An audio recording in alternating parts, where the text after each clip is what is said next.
shit changed. Remember the change in my pocket, now we hit the club and it rain. Remember them days, being a superstar, now the whole city saying my name. I can't fuck with these lanes, cut off a handful of partners, them niggas was rocking the same. But it's part of the game, they hate when you reaching the top, they be throwing the salt on my name. I'm forever the same, these niggas switch for a bitch, but I'm solid, that shit in my vein. And I'm repping the game, if it ain't crip or the six bitches. Hey, how's it going, man? Good, man. How you doing? Nice, I can't complain. Good, good. So you know why we're here today? Yes, sir. Yes, sir. You've been creating a lot of excitement throughout Vancouver, and inquiring minds have a couple questions to ask you. Yeah, let's get into it.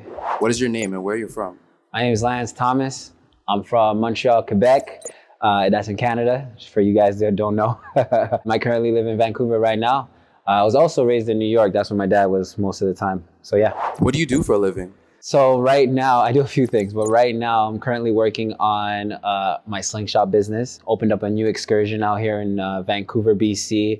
Something new, something exciting that Canada is not really familiar with. So I said, why not bring it here, partner with Polaris? So now this is what I got going on. I'm running a tattoo shop with my homeboy Tony over there.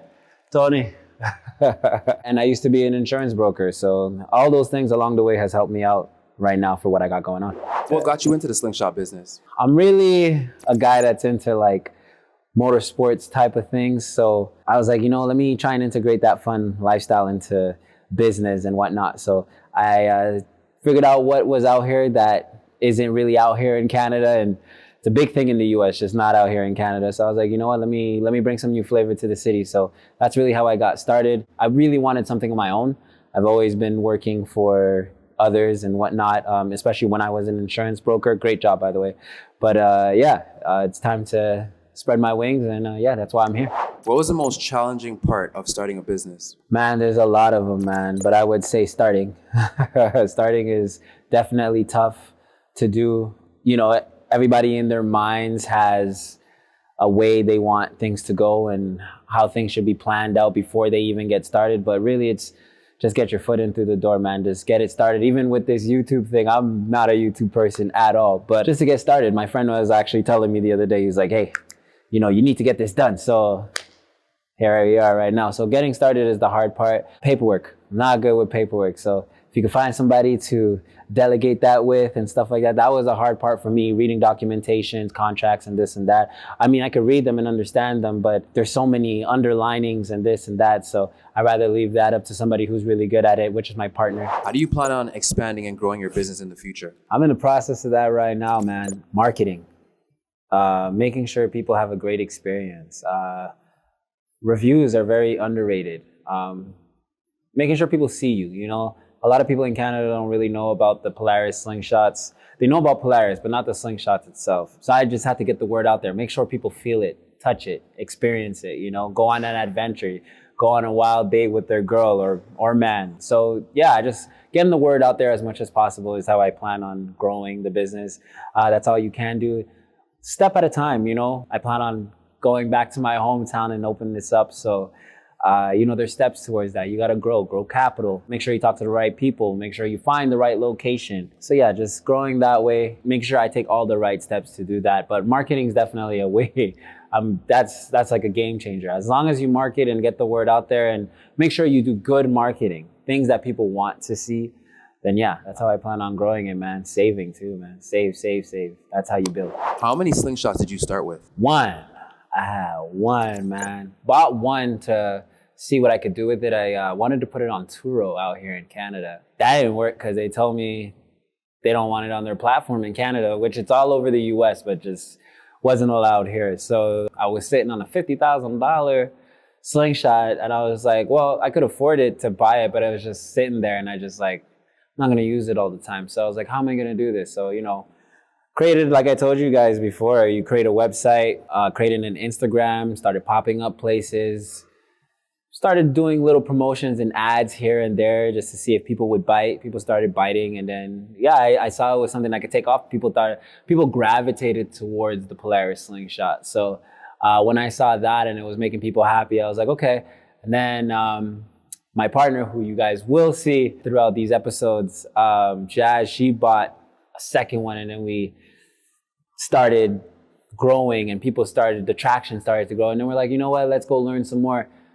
We traveled to Atlanta, actually, I met up with a cousin company over there that is also partnered with Polaris. Shout out to the guys at North Atlanta Slingshot, man. But yeah, they gave us the game, sat there, and it depends how serious you want to take it. Because if you're serious, you'll travel for that. You'll go and learn your craft, so that way you get better at it. So yeah, we went, sat there, asked them questions. They were so nice.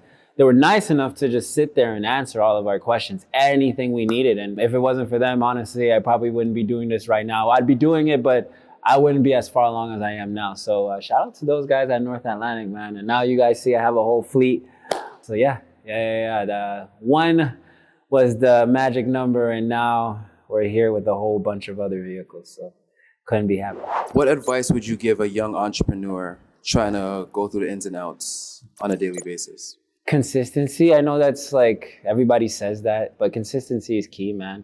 Never quitting. You know, some days are harder than others. You know, some days things might not go the way you want them to. So just kind of sticking with it as well. That's really what I think would help the younger generation. That's kind of what they need to get going. What else? Choose your crowd. Choose your crowd very wisely, man. Distractions are things that will derive you from your dreams. You know what I'm saying? So try to minimize the distractions. It's always a good time to go out and this and that, but sometimes, yeah, you might need to take a step back. What was the most challenging part of starting a business? Man, there's a lot of challenging parts about starting a business, especially here in Canada, man. Especially when you have things set for like an opening date and stuff like that. We had delays in our cars coming in from the US and stuff like that. So that was hard because then you got to juggle money and move it around and stuff like that. Closing deals with big corporations. Like we're partnered with Polaris at the moment. You know, you got to jump through a lot of hoops. You got to do a lot of business plans and make sure you have your ducks in a row and make sure everything is neat. You know, I have a business partner and luckily she's really good with these things. So if you can find yourself a good business partner, but yeah, that's one of the hard parts. Making sure you stick with it, man. Some days are ups, some days are downs. So you just got to make sure, you know, you kind of stay consistent, stay neutral. It could be hard sometimes, but you got to try and weather the storm. So like we're having off season now. It's our first off season where, you know, things are a little shaky, but we got the tattoo shop going. So things like that, you got to really navigate through for the most part. Last but not least is getting started, man. For the young ones, just getting started. You might have this thing in your head where you need everything to be perfect, but it's never always going to be perfect. So if you can, just get started. Even me starting this YouTube channel, it was something I put off for a while. And my friend's like, you have a lot of knowledge you can give to people, so put it out there. I'm like, man, I don't have this camera, that camera, and this and that. He's like, man, just use your iPhone.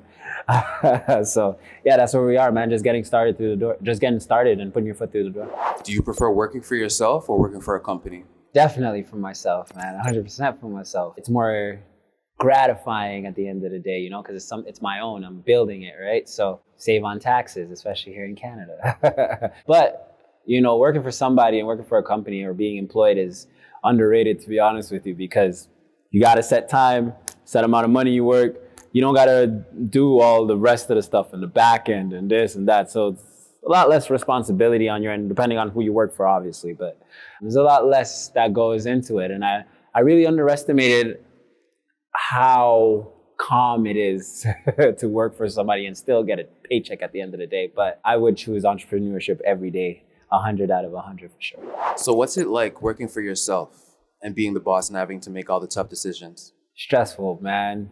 Stressful, but I wouldn't trade it for the world. Working for yourself is gratifying, you know, building a brand, building it with my people that I appreciate and love. So it's good, but it's hard. It's hard. I underestimated how simple it was to just work for somebody and collect a paycheck every week or 2 weeks or every month, wherever you are in the world. But yeah, you know, you clock in, you have your set hours, you have your set wage, and you get paid. You know what you're gonna get paid. You know, with entrepreneurship, it fluctuates, depending on what you do, but it could fluctuate. You know, you have your off seasons, on seasons, and you got to take care of the back end stuff, the paperwork, and make sure you read all the contracts properly. You can't delegate that to nobody really. So unless you have a big team and a good team at that, which I do, but you know, you still got to manage the back end and stuff like that. So yeah, entrepreneurship, man, being my own boss is great. So what can people expect to see on this channel? Oh man, so many things. I mean, I'm episode 1 of my own